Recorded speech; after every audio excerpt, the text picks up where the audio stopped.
Almost overnight, this tranquil setting at Temagog near Kempsey turns into a shrine for off-road enthusiasts. Thousands of spectators, both local and interstate, flock to the event. But just what is it that attracts them? Well, it's hard to define, but two things you can be sure of at the Bridgestone International are thundering engines and dust.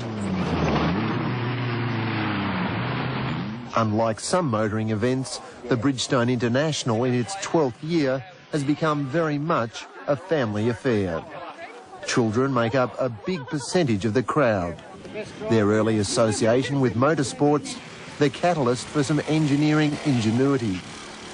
And it seems some never grow up. The racetrack for the event stretches some 50 kilometres into the surrounding countryside. Some spectators hike into the bush, but the majority stay close to home, feasting on a host of action through tight corners and over specially designed jumps.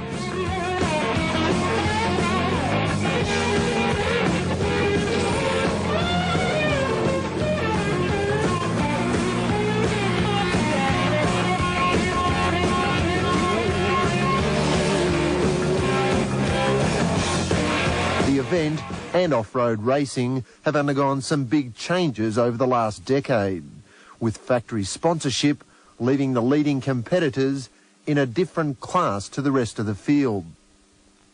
Local John Gut Muldoon, an entrant and committee member for 12 years, has mixed feelings about the changes. I've seen a lot of the big teams come in and cars, a lot more expensive cars. It's good in a way and it's bad in a way because it's sort of pushing the little bloke out. Unless you've got a good sponsor, it's nearly impossible. Even so, over 100 competitors will line up in this year's event, all of them happy just to finish what is recognised as the toughest circuit on the Australian off-road series. If you can finish Kempsey, that's a big achievement. In reality, perhaps around 15 drivers have a realistic chance of winning the event outright.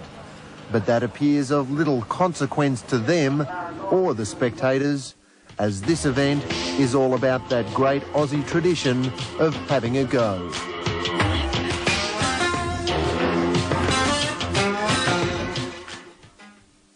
Morey's Doug McMillan made history in 1993 when he became the first person to win the event without a navigator. His American-built Raceco, powered by a Porsche motor, finishing over 12 minutes in front of his nearest rival. But Bridgestone 94 promised to be a much closer event, with no fewer than 4 past winners lining up, all of them given a chance to add to their tally. Oh, I think there's probably 15, 20 cars here that are quite capable of winning the event. It basically goes down to luck and how you can steer through those trees. I think there's always a lot of luck in a race like this. There's so many things can let you down. I'm never overconfident here, but you've got to be there at the end of the day, and that's what we hope to be. There's approximately 130 of us in the event, and I'm one of those 130 with a chance. Add to that list current Australian off-road champion Mark Burrows from Victoria, top liners Terry Rose and Brett Osborne, as well as a couple of Kiwis eager to steal the Kempsey crown, and everything was set for a titanic struggle. While the eventual winner was almost certain to come from classes 1 or 9, a variety of other vehicles line up in 7 other classes. VW Bajas, sedans, utes, four-wheel drive, standard and modified, all make up a field that includes vehicles of all shapes and sizes. The first day of the event is taken up with the prologue or time trials, where drivers complete 1 lap of the course and are allocated a starting grid in the main race according to their lap speed. It had been a long wait for 94, but the Bridgestone International was about to get underway. Around 4,000 people attend each day's racing at Temagog, With spots on the grid up for grabs, the leading drivers were not holding back on the pedal.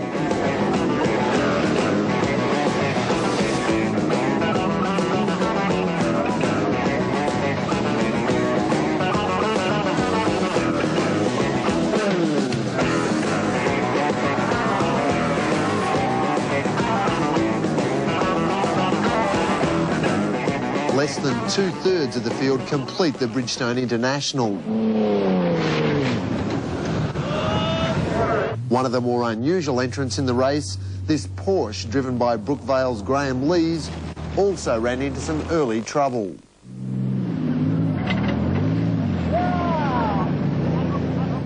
Off-road racing class champion Les Sivior has been a consistent performer at Kempsey and left no doubt about his early intentions.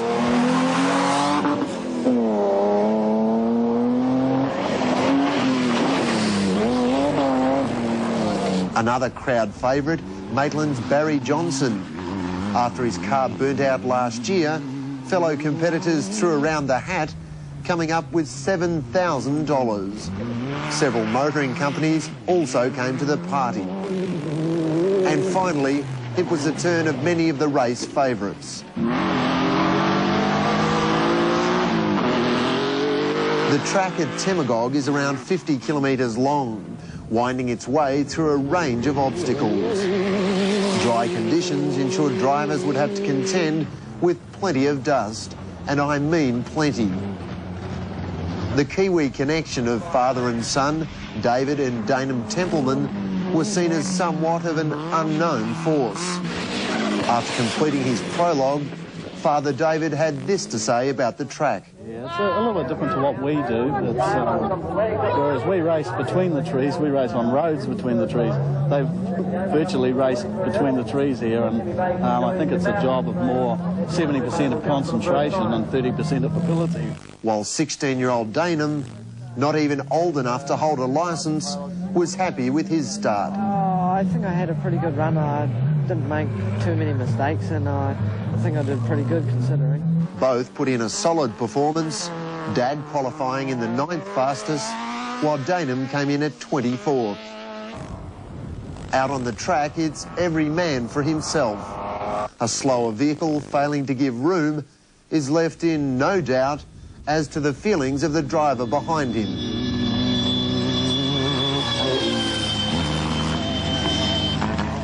With the faster competitors now pushing through the field, it's not only the slower vehicles they have to contend with, but clouds of dust which reduce visibility to just metres in front of them.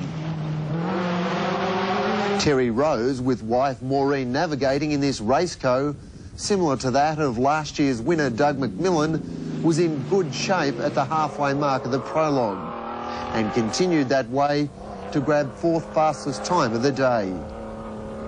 Goodyear teammate Brett Osborne, also navigated by wife Mary Ann, was also making good ground, finishing with the fastest time for the day and a berth in the opening group for tomorrow's main event. As the day wore on, a growing number of cars finished their lap, with the pit crews keeping a close eye on the official tent where the lap times are posted. While an early grid position will vastly affect a car's chances of winning the event, today's action was little more than a warm-up for the main race, which is expected to run for around 8 hours. With this first leg now completed, drivers and their crews, that is if they're lucky enough to have one, head back to the pit area and begin the curious pastime of wiping clean their cars ready for tomorrow's action. The feeling in the pits is pretty relaxed, but everybody knows, come tomorrow, it'll be a whole different atmosphere.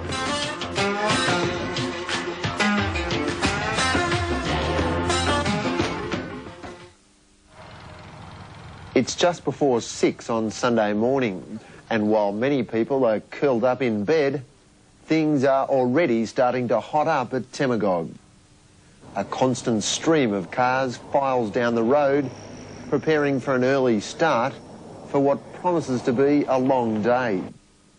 But not everyone has spent the night in Kempsey. These hardy souls have camped out in a nearby paddock, and they wouldn't have it any other way.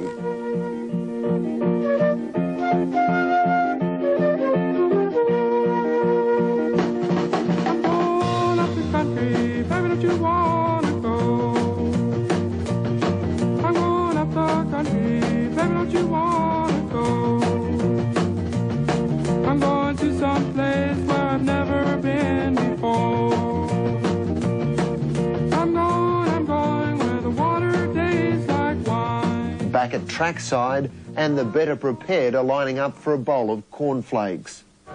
Seasoned campaigners claim the cold is not as bad as past years, but the winter woolies are coming out just the same. With a big crowd expected, the canteens are also busy preparing food. Many of the volunteers have been here for several hours.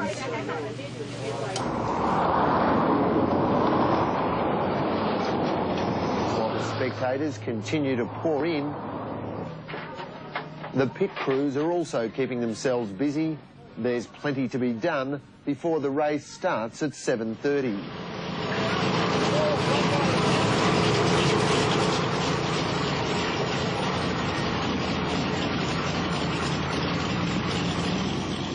It's just on 6:30, and believe it or not, these race fans have already claimed their favourite vantage spot for the race. Miss out on a good spot, can we? It's now just a matter of sitting round for an hour and trying to keep warm. Over at the main tent, the drivers are listening intently as event director John Patterson reads out the riot act. And at the appropriate time, your passage card will be punched, and it's the only time your passage card will be punched. You'll be given a credit of 5 minutes.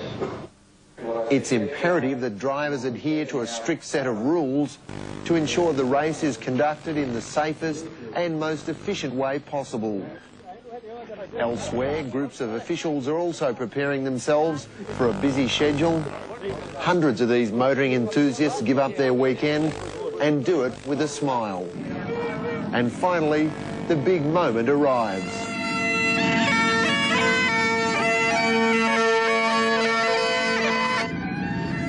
In approximately 8 hours, the winner of the '94 Bridgestone International will be known.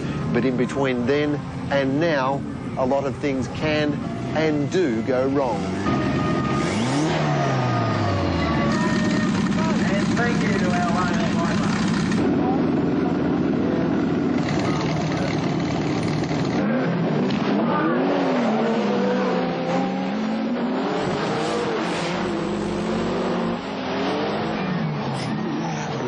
circumference of the Temagog track, much of the action takes place kilometres away from the crowds, but this doesn't seem to worry the race followers who've turned out in force. While motorsports have traditionally been the domain of men, that's hardly the case here. Oh, it's just great. The atmosphere is fantastic. The people are so friendly and we thoroughly enjoy ourselves. Wouldn't miss it for quids. And while some are happy to sit on the sidelines, others, such as Colleen Roper, are no longer content to look on. Colleen has taken on the navigator's job with former race winner Neville Boys, who is expected to be amongst the leading vehicles at races' end. We've had a few lady drivers that have done very well actually at the Bridgestone. They've circulated, finished at the end of the day, so there mightn't be as many of us, but we can sort of still stay in there with them. For others still, the Bridgestone International is a chance to make much-needed funds for local charities and schools. The spin-offs to the local community from this event are enormous. It's hard to know if many of these children really appreciate what's going on in the background. But one thing's for sure, they don't seem to mind being here. Perhaps because there's no shortage of playmates. But it's not just the youthful who are out for a big day. Oh, just the excitement of it and the engineering that goes into these things that are off-road, you know, and really get knocked about. The race is a demanding one, and one thing's for sure, there'll be plenty of casualties along the way. The action is fast and furious as competitors try to establish an early break.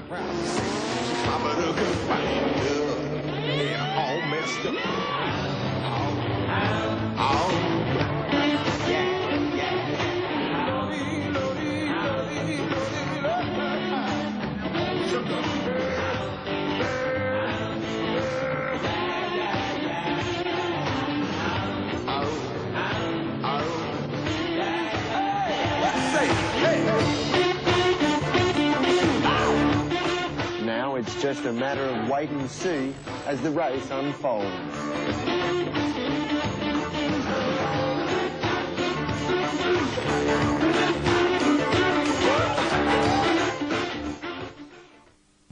Mechanical problems invariably take out one or two of the leading competitors, and Murphy's Law strikes early in the race.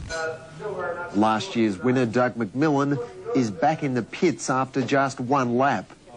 And despite his crews and his own desperate efforts to fix the problem, his race co is destined to stay there for the remainder of the day. Former winner Darren Wells was also well placed early in the race, but he too succumbed to mechanical problems. Break a lower trailing arm. Straight through. Clean through. Leaving the way open for current Australian off-road champion Mark Burrows to sneak through. Wells would return to the track later on, but any chance of a top 10 finish was well and truly gone. With just 4 laps completed, word around the track was that Bridgestone 94 was going to be one of the toughest on record. And while much of the focus is on the leading competitors, over 100 entrants started this race. Less than half of them were able to finish it. Special crews placed at strategic points around the track ensure that the broken down vehicles are cleared away. After 7 laps, the leading competitors are pulled in what is known as a parc fermé. The idea being to bunch the leading vehicles together for 2 shorter laps. Mark Burrows is first to take a breather, having opened up a substantial lead. Next in, Hayden Bentley, who appears on target for his best ever result in the off-road series. Dual winner Les Brown arrives soon after, followed by Kiwi Dave Templeman and Terry Rose. Probably about 6 or 7 minutes, Terry. So you can duck across if you want to talk to somebody, or you take your helmet with you, and probably about 6 or 7 minutes. After a number of placings in recent years, Mark Burrows appears on target to notch his first win at Kempsey. What many people don't know is that he'll do it with a broken finger after an accident in the week prior to the race. Finally, the leading competitors are ushered back onto the track for a 2-lap battle to decide the outright winner. While Burrows appears odds-on to take out his first Bridgestone International, anything can happen in these next 2 laps. With the leading competitors just over an hour away from finishing, this helicopter stationed at Temagog throughout the weekend offers the ideal opportunity to get a bird's-eye view of the action. Down in the main tent, officials are run off their feet trying to keep track of competitors in all 9 classes, as well as monitor what has fast become a very high mortality rate. The information is then posted on boards outside the tent, as well as a giant scoreboard which keeps the spectators up to date with goings-on. While the big guns at the head of the field attract much of the attention, any number of battles are going on to take out honours in the various classes. Crowd favourite Les Sivior appears well on track to take out the Class 7 standard 4-wheel drive, but is also likely to take a top 10 position overall. Another pleasing result for this veteran off-road campaigner. But all that remains for many competitors at this stage is simply to try and finish the event. Given the high dropout rate, this in itself is quite an achievement.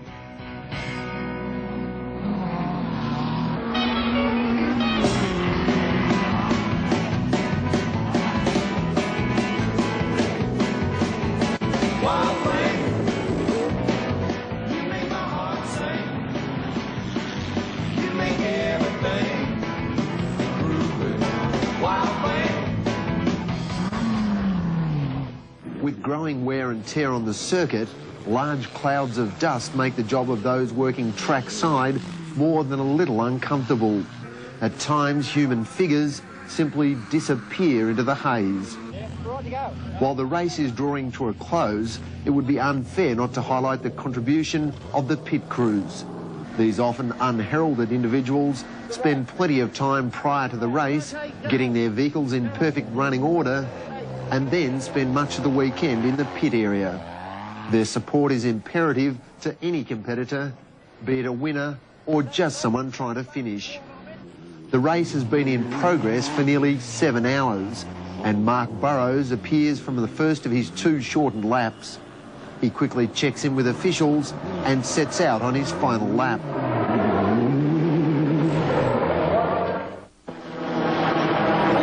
Hayden Bentley is next in.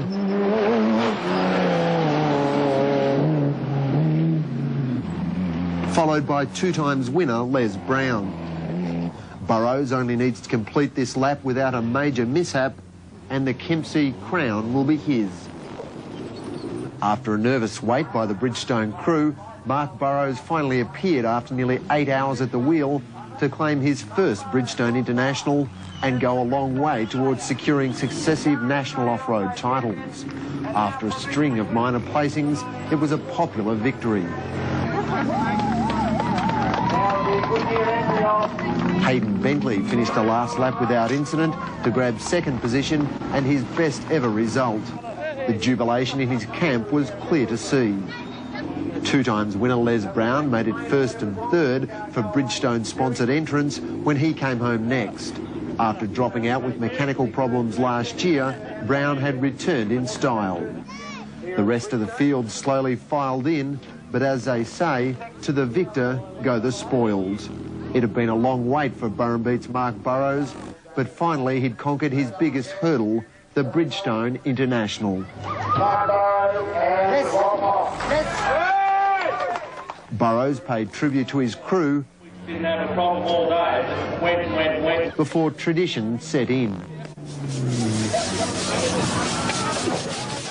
We'll leave you with some of the faces that made up the '94 Bridgestone International.